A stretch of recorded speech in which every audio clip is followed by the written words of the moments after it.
कमा सकते हो तो दुआएं कमाओ, बांट सकते हो तो मुस्कुराहट बांटो। क्योंकि दोस्तों, इनसे ज़्यादा कीमती कोई चीज़ नहीं है। और कमाल की बात तो ये, इनका कोई मोल नहीं है। इसीलिए किसी ने बहुत कमाल की बात कही है कि दो ही चीज़ ऐसी इस दुनिया में जिनको बांटने पर इंसान का कुछ नहीं जाता, एक मुस्कुराहट और एक दुआ। इनको जितना बांटोगे उतना ही आप खुद के लिए भी पाएंगे। तो दोस्तों, इसी बात को मद्देनजर रखते हुए कहानी सुनाता हूँ। एक बार एक बड़ा बिल्डर था, अपनी कंस्ट्रक्शन साइट पर पहुंचा, इसी गाड़ी में से उतरा और काम किस तरीके से चल रहा है, कौन मजदूर बैठा है, कौन काम कर रहा है, कौन बातों में लगा है, मुंशी क्या कर रहा है, सारी बातों को एक जगह खड़ा खड़ा वो देखने लगा। तभी उसकी नज़र पड़ी एक छोटे से बच्चे पर। उसने देखा उसकी साइट पर एक 10-12 साल लड़का 5-6 ईंटें उठाकर मजदूरों तक, मिस्त्रियों तक लेकर के जा रहा है। ईंटें उठाता है मुश्किल से, मतलब पूरी ताकत लगा रहा है, लेकिन मुश्किल से 5-6 ईंटें ही उठा पा रहा है और वहां जाकर रख देता है, वापस आता है। अब ये बिल्डर गुस्से से भर गया कि उसकी साइट पर बाल मजदूरी कैसे हो रही है, ये नियमों का उल्लंघन कैसे हो रहा है, और एक छोटा सा बच्चा इतना काम कर रहा है, इन मजदूरों के बीच में, मिस्त्रियों के बीच में आखिर कैसे हो सकता है। वो तो बड़ा उसूलों वाला है।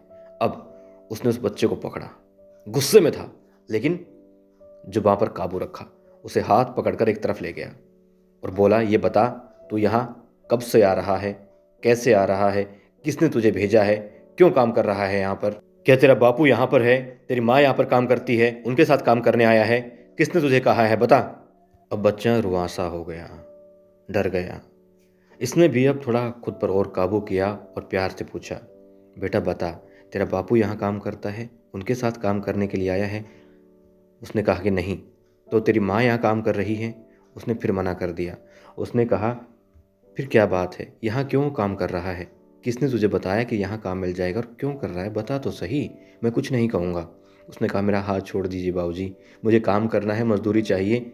मजदूरी भी मिल जाएगी, कोई बात नहीं, बताओ तो सही, तुम्हारे बापू ने भेजा है? उसने कहा, नहीं, मेरे बापू तो यहाँ काम किया करता था, यहाँ ट्रैक्टर से ईंटें उतारा करता था। एक दिन अचानक ना जाने क्या हुआ कि ईंटें उसके ऊपर गिर गई, वो घायल हो गया, चोट लगी है उसको, घर पर है। डॉक्टर ने कहा है कि आराम करना है, इसलिए वो नहीं आ सकता था। माँ भी बीमार है, वो भी नहीं आ सकती थी, और मैं आ गया। तो तेरी माँ ने तुझे भेजा है? उसने कहा, नहीं, किसी ने नहीं भेजा। मेरे घर वालों को तो ये लग रहा है कि मैं स्कूल में गया हूँ, लेकिन स्कूल जाने की बजाय मैं यहाँ आ गया, क्योंकि स्कूल में जाता तो मुझे तो दाल चावल खिचड़ी मिल जाती, लेकिन घर पर मेरे माँ बाप भूखे रह जाते अगर मजदूरी घर नहीं जाती तो। इसलिए यहाँ आया हूँ, दवाई भी करवानी है बापू की, और भोजन भी चाहिए, रोटी भी चाहिए, माँ भी भूखी है। अब उस बच्चे ने जैसी सारी बातें कही, इस बड़े बिल्डर की आंखों के सामने इसका भूत आ गया, इसका भूतकाल आ गया। इसे याद आ गया कि ये भी कभी ईंटों के भट्टे पर काम किया करता था, किस तरीके से नंगे पाँव दौड़ता हुआ गीली मिट्टी में सने हाथों से ईंटें बनाया करता, ईंटों को कैसे पकाया जाता था, सारी बातें याद आती। कभी हाथ जल जाते, कभी पाँव जल जाते, सारी बातें ध्यान आ गई। इसने पूछा, एक बात तो बता, स्कूल जाता है ना सच में? उसने कहा, हाँ स्कूल जाता हूँ। उसने कहा, फिर अच्छा क्या बुलाते हैं तुझे? उसने अपना असली नाम बताया, साथ में कहा, टीचर तो मुझे मॉनिटर बोलती है क्लास का। उसने कहा, अच्छा तुझे पहाड़े आते हैं? उसने कहा, हाँ, चल 20 तक पहाड़े लिख के दिखा। उसने फटाफट एक छोटी सी लकड़ी वहाँ पास से उठाई और वहीं मिट्टी को थोड़ा एकसार किया और लिखने लग गया। अब उसने 5-7 मिनट में, 10 मिनट में 2 से लेकर के 20 तक पहाड़े लिख दिए, और बड़ा गर्व से 56 इंच की छाती को करके बोला कि लो बाबूजी, लिख दिया। अब उस व्यक्ति ने देखा कि हाँ, पहाड़े बिल्कुल सही लिखे हैं। फिर इसने कहा, तुमने तो कमाल कर दिया लड़के, बिल्कुल, जाओ घर जाओ। बच्चा फिर बेचारा रुआंसा हो गया, घर जाओ? उसने कहा, बाबूजी काम करने दो, मजदूरी चाहिए, माँ भूखी है, बापू भूखा है। उसने कहा, चिंता मत कर, तुझे पगार मिलेगी, तूने जो काम करना था कर दिया है, और वो भी 20 दिन की पगार दूंगा तुझे। अब बच्चा हैरान, फिर घर क्यों जाना है, मुझे काम करने दीजिए ना साहब। बाबूजी मजदूरी नहीं मिलेगी, काम नहीं करूँगा तो। उसने कहा, तुझे मजदूरी मिलेगी भी नहीं। उसने मतलब बेचारा बच्चा जैसे पता नहीं उसके पाँव के तले से ज़मीन खिसक गई। कहाँ 56 इंच का सीना था, कहाँ वो बस धरती में गिरने वाला था। उसने कहा, अरे तुझे 20 दिन के पैसे मिलेंगे, 20 दिन की पगार दूंगा तुझे, क्योंकि तूने 20 तक के पहाड़े लिखे हैं। अब वो बच्चा समझ नहीं पा रहा था और वो समझ गया कि इसके मन में क्या चल रहा है। उस व्यक्ति ने कहा, पगार होती है जो तूने काम किया है उसके बदले में मिलने वाला पैसा, और जो मजदूर होते हैं वो जो काम करते हैं उसके बदले में उनको मजदूरी मिलती है। और तू बहुत होशियार है, तूने अपनी पढ़ाई के बलबूते पे जो काम किया है, इस काम की तुझे पगार मिलेगी, मजदूरी नहीं। पढ़े लिखे व्यक्ति को पगार मिलती है। तो तू 20 दिन की पगार ले, तूने 20 तक के पहाड़े लिखे हैं।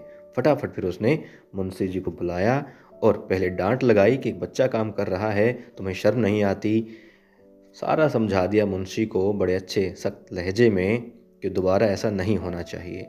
साथ ही मुंशी जी को यह भी कहा कि इस बच्चे को 20 दिन की पगार दे दीजिए और साथ ही इसके घर जाइए, पता कीजिए, यहाँ काम खत्म होने के बाद में जो भी इलाज हो वो हम लोग करवाएंगे इसके पिता का, और ठीक होते ही पुनः उसे काम पर यहाँ रखना है। ठीक है। अब बच्चा खुश हो गया जैसे ही पैसे हाथ में आए, और छोटा बच्चा मतलब जितना छोटा था उससे कहीं बड़ी उसके चेहरे पर मुस्कुराहट थी। अब उसने कहा कि बच्चा एक बात और याद रखना, अब तुम 20 दिन के बाद आओगे यहाँ पर और 40 तक के पहाड़े याद करके आओगे, फिर तुम्हें 40 दिन की पगार मिलेगी। बच्चा बहुत खुश था। धन्यवाद बाबूजी। पता नहीं कितनी दुआएं दे करके मन ही मन वो बच्चा अपनी मुस्कुराहट के साथ में चला गया। और सारा काम देख करके, कैसे वर्कर काम कर रहे हैं, कैसा मुंशी चल रहा है, सारा हिसाब किताब देख करके ये व्यक्ति अपनी गाड़ी में बैठा और घर के लिए निकल लिया। लेकिन अब ये इंसान याद कर रहा था उन पलों को जो इसने बचपन में जिए थे। कैसे इसका पसीना बहाता था, ये कैसे खून निकल जाता था, कैसे धूप में तप कर ये आगे बढ़ता था। सारी बातें फिर से याद कर रहा था और उस बच्चे की मुस्कुराहट को देख करके फिर से चेहरे पर खुद की एक मुस्कुराहट ला रहा था। मन ही मन उस बच्चे को दुआएं दे रहा था और बच्चा भी घर जाते जाते पैदल पैदल इस गाड़ी वाले को, इस बिल्डर को बहुत सारी दुआएं देता हुआ जा रहा था। अब देखिए दोस्तों, इस बिल्डर ने उस बच्चे को बता दिया कि मजदूरी में और पगार में फ़र्क क्या होता है। इसने उसकी मदद भी की। अब देखिए दोस्तों, इस बिल्डर ने उस बच्चे को बता दिया कि मजदूरी में और पगार में फ़र्क क्या होता है। इसने उसकी मदद भी की। इसलिए दोस्तों, मुस्कुराहट, खुशियाँ और दुआएं बांटते चलिए और जहाँ मौका मिल जाए मदद कीजिए। और दोस्तों, एक शेर याद आया अभी अभी, किसी ने बहुत कमाल की बात कही है कि मंदिर मस्जिद यहाँ से दूर हैं बहुत, मंदिर मस्जिद यहाँ से दूर हैं बहुत, चलो रास्ते में किसी रोते हुए बच्चे को हंसाया जाए। तो दोस्तों, इस नए साल पर आप जो भी लक्ष्य बनाएं, जो भी एम लें, जो भी कि ये छोड़ना है, ये पाना है, ये करना है, उन बातों में एक बात ये भी शामिल कर लीजिएगा कि रोते हुए को हंसाना है, और कुछ ना हो तो कम से कम जो मेरे अपने हैं उनको नहीं रुलाना है, उनके चेहरे पर बस और बस मुस्कुराहट को हिलाना है।